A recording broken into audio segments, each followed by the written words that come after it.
Haunted hospital JNIMS, Jawaharlal Nehru institute of medical science hospital Manipur में situated है।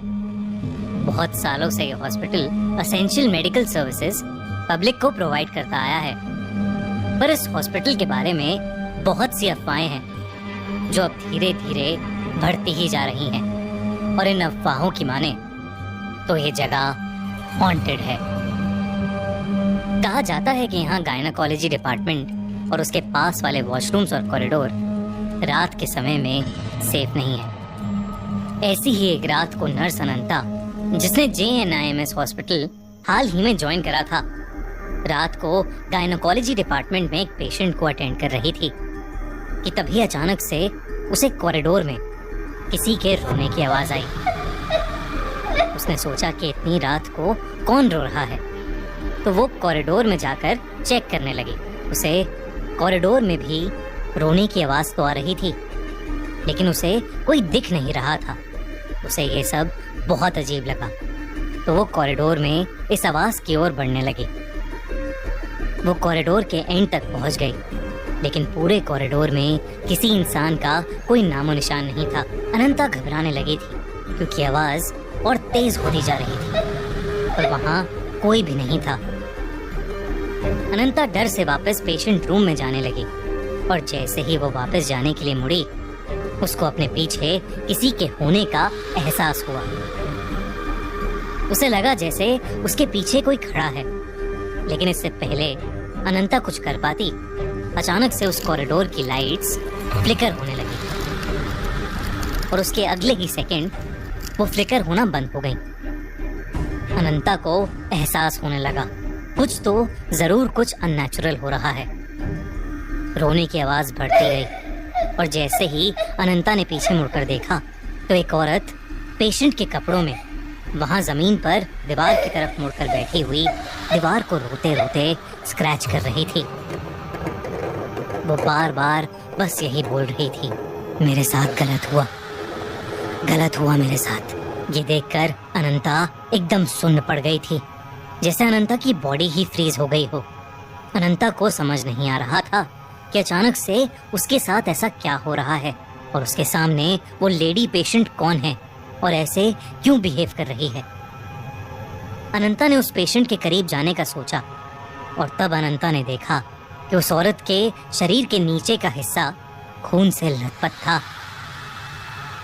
जैसे ही वो औरत अनंता की तरफ मुड़ी, अनंता के होश उड़ गए।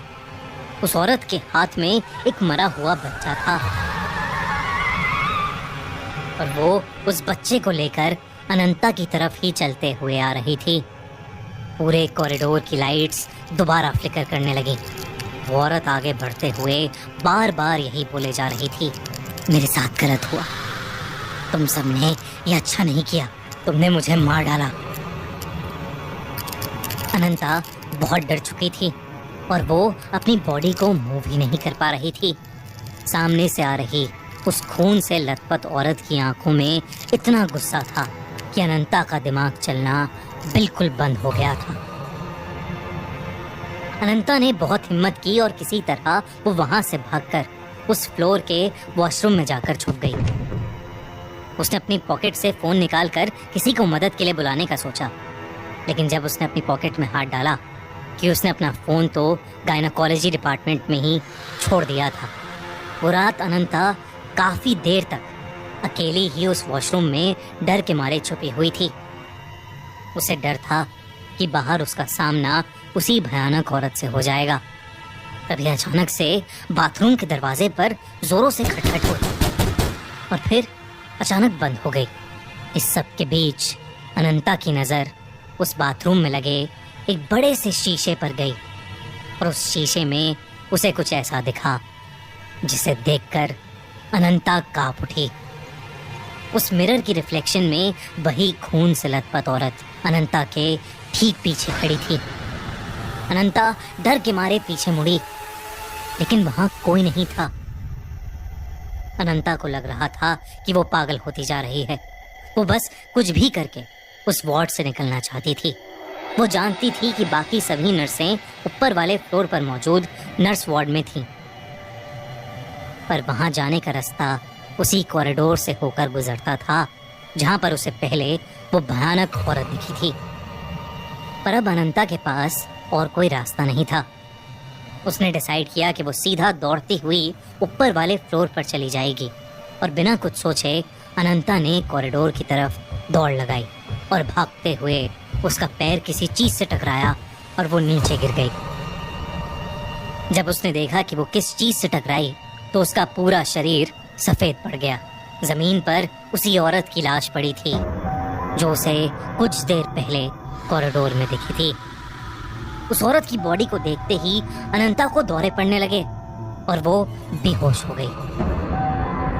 अगले दिन उसकी आंख खुली तो वो खुद उस हॉस्पिटल में एक पेशेंट थी। उसे ड्रिप लगी थी और कई नर्सेज उसके आसपास बैठी थीं।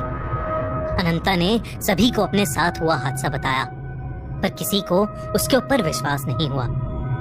सबने उसे कहा कि वो अपनी जॉब के चलते अपनी सेहत का ख्याल नहीं रखती और उसे कुछ दिनों की छुट्टी लेनी चाहिए। उसी दिन की शाम को जब अनंता के रूम में कोई नहीं था, एक बूढ़ी नर्स वहां आई और उसने अनंता को बताया कि वो उस पर विश्वास करती है और जो औरत उसे कल रात को दिखी उसका नाम शयाना था।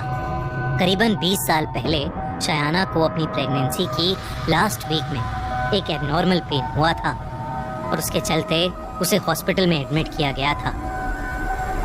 प्रेगनेंसी में कॉम्प्लिकेशंस के चलते डॉक्टर्स ने शयाना की फैमिली को बताया कि उनके बच्चे या शयाना में वो किसी एक को ही बचा सकते हैं। फैमिली ने बच्चे को बचाने का डिसाइड किया पर इस कॉम्प्लिकेटेड ऑपरेशन में शनाया और उसके बच्चे दोनों की ही मौत हो गई। पर कुछ समय बाद ही शयाना के हस्बैंड के घर में एक बहुत भयानक आग लग गई और उसका पूरा परिवार जलकर मर गया।